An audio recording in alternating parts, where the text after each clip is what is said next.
Good morning, students. Welcome back to our economics class. Today, we are going to learn a new chapter from Indian economic development, that is, chapter 1, Indian economy on the eve of independence. So, let's begin our class.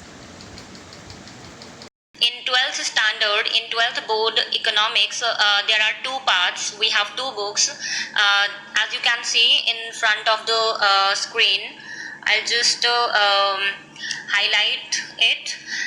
Part A we have and part B, right? In part A is actually all about macroeconomics and part B is all about Indian economics development. So in macroeconomics you have got all these topics to be covered, and in Indian economics you have got the following topics to be covered. So in this lesson we'll be actually dealing with part B, Indian economics, in which we'll be discussing about the very first unit, that is development experience of our economy, right? So this is what we will be understanding in this lesson. So let's get started with the very first concept, that is very first unit, that is Indian economics chapter 1, right? So chapter 1 basically discusses about our economy, Indian economy on the eve of independence. What kind of condition we inherited from the Britishers, right? So this is what we will be dealing in detail. So as you can see here, the name of the chapter is Indian economy on the eve of independence. So what do we mean by the term eve?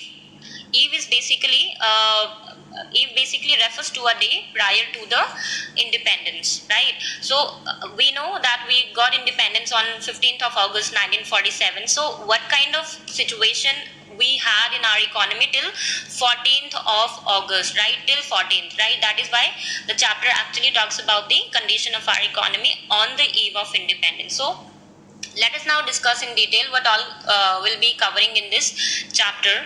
So here we'll be actually discussing about the condition of our economy, different condition of our different sector, like agriculture sector, industrial sector, foreign trade, demographic condition, occupational structure, and infrastructure sector. So all these areas will be covering up in detail in this entire topic. So what kind of situation was there in agriculture, industrial, and so on. So we'll be discussing each one of them step by step in later phases, but the very first thing that we'll be dealing in today's lesson about the condition of agriculture sector, right? So let us now begin. Before that, I would be willing that you should be knowing what all will be covering. So we should be knowing that before the advent of British, right? Before the advent of British, what kind of scenario we had in our economy? See, when Britishers were not there, our economy was very much self-sufficient, and it was also independent, and it was and the handicraft industries was also very much flourished that time, and our handicraft industries was worldwide famous.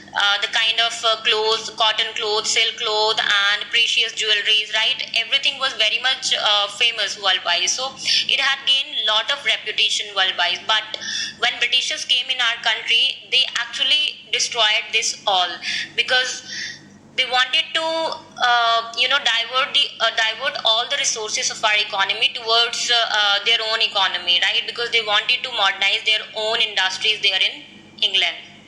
So let us first have a look at how they actually what kind of impact they've done in agriculture sector, right? So the kind of condition that was there in agriculture sector was very much pathetic. It was completely stagnant, constant. जो agriculture sector है वो बिल्कुल भी grow नहीं कर रहा था, right? And the reason for which it wasn't growing, it was actually stagnant, you can see as follows. They had brought land settlement system, they had brought commercialization of agriculture, there was low level of technology, and the last was partition of India. So all these reasons we'll be discussing in detail, which actually brought stagnancy in agriculture sector, and later on we'll also be discussing about the condition of industrial sector. So let's begin with the very first thing, land settlement. So the reason for stagnancy in agriculture can be seen as follows, right? So you just have a look in the front of the screen. The very first reason was land settlement system, and then there was they had also brought commercialization of agriculture in our country. Then there was also technological backwardness. So what do we mean by the term land settlement system? So this was a kind of system that was brought by Britishers in our country. Here they had actually created a kind of system, like they had created a kind of triangular system, right, wherein they had kept themselves on the top of the hierarchy. Like Britishers have had kept themselves on the top of it, and then in the middle there was there were zamindars, right, who were there, who were actually working as an intermediaries. And then at the bottom of this layer there were poor peasants or actual cultivators or tillers, you can say, who were actually working on the field, right? So this kind of system was made by the Britishers under this land settlement system. So what do we need to understand here? Britishers here actually asked zamindars that they were to be that Britishers wanted a fixed sum of money, or that you can call as lagan or tax, right? Tax that has to be collected from the peasants, right? From the peasants who were actually at the bottom of this hierarchy, right? So Britishers wanted a fixed sum of money from the zamindars, wherein they had actually given the entire responsibility of collecting tax or lagan from the peasants, right? Here peasants, here zamindar, and here Britishers, right? Britishers wanted a fixed sum of money from zamindar, and Britishers had told zamindars that they can collect the lagan or tax from the peasants in whatever manner. So you see, here it was only zamindar who actually was getting the maximum benefit, because somewhere they had to give only a fixed amount of money to the Britishers, and so they had thought if they would be if they are actually getting huge amount of money from peasants, then it would be they are going to be benefited a lot.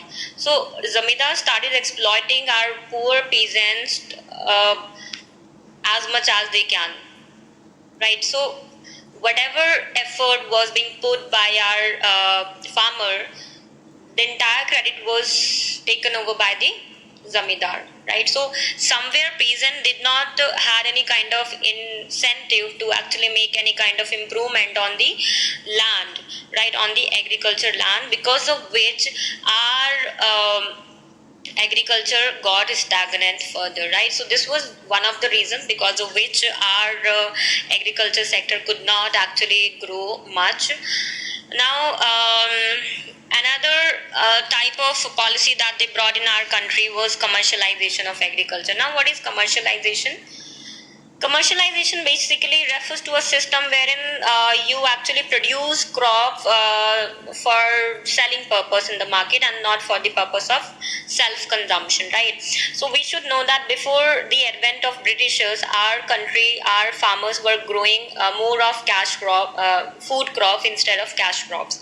But when Britishers actually started this system of commercialization, they started forcing our farmers to grow more cash crops. Why? Because cash crops were actually serving them as raw material, and this raw material they were using to develop their own modern industries there in England, right? So because of which so what kind of cash crops we are talking here about? Cash crops basically like indigo, jute or cotton. These were used as raw material for their growth of their own modern industries there in England, right?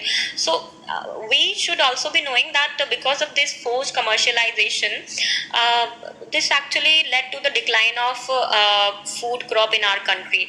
That was also assumed to be one of the biggest reason, because one of the biggest reason of the Bengal famine that occurred in 1943, that actually caused approximately 3 million deaths, right? So we must be aware that this kind of situation was there. So and to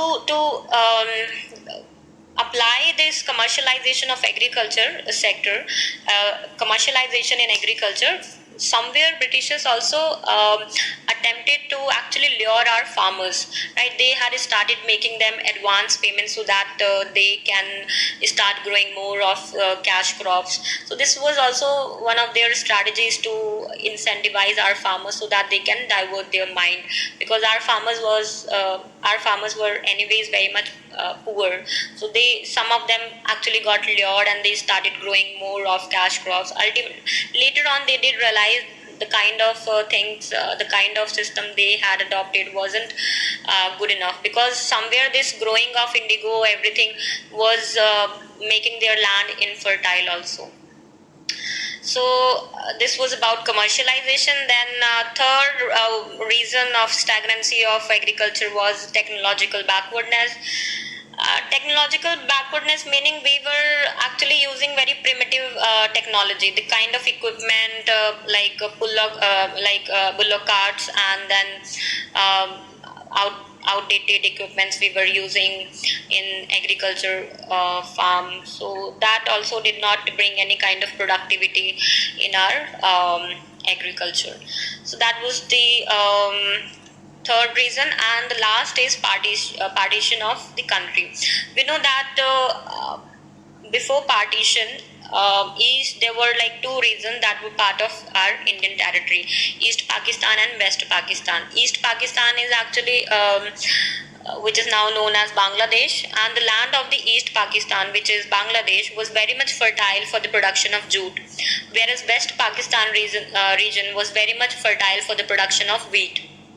But after the partition, we lost both these fertile regions. That also led to the further stagnancy of agriculture sector. So I hope that we've understood all the four reasons in detail, what all are the main reasons for the stagnancy of agriculture sector. These all were brought in by Britishers only, right?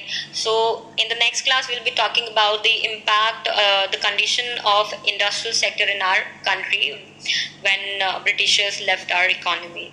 So for the time being, thank you. In the next class we'll be talking, or one thing I would be wanting you to just have a look at. So just see so you just see here, just have a look on this slide. Just a minute, I yeah. So just see this portion, which was earlier known as East Pakistan, now Bangladesh. This land was very much fertile in the production of jute, and this part was very much fertile for the production of wheat. So before the partition, these both regions were part of Indian territory, but after partition, we lost both these regions, right? So this was the map of India before partition, and now you see map of India after partition. So these both region, you can see they both are now no longer part of Indian territory. So for today, this is enough. In the next class, we'll be talking about the condition of industrial sector. Thank you.